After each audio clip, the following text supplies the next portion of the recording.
அனைவருக்கும் வணக்கம்.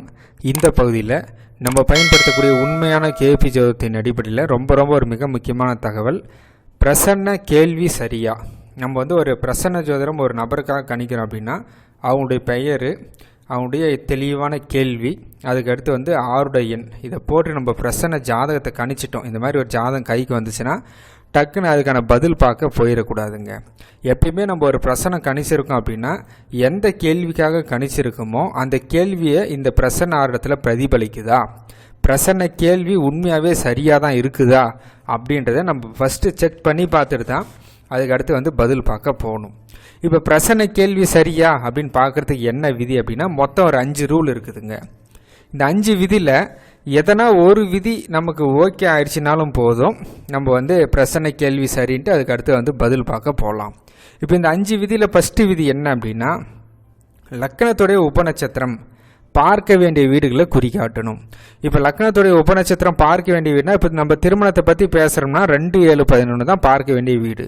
குழந்தை பிறப்புனா 2-5-11. அதே ஒரு தொழிலை பற்றி கேட்குறாங்க அப்படின்னா 2-6-10-11.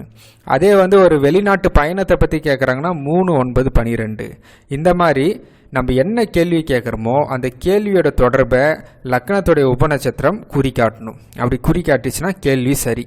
இது ஃபஸ்ட்டு ரூல்.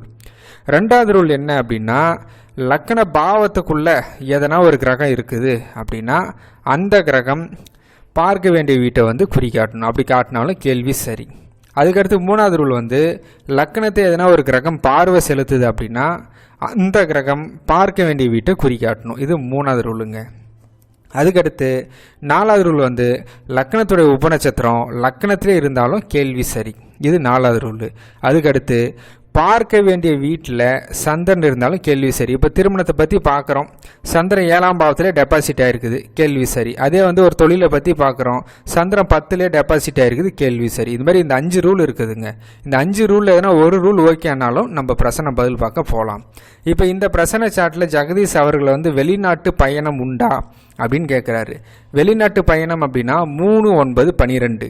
இப்போ லக்னத்துடைய உபநட்சத்திர சனின்ற கிரகம் இங்கே தனுசு ராசியில் லக்னம் விழுந்துருக்குது, உபநட்சத்திர சனியாக இருக்குதுங்க.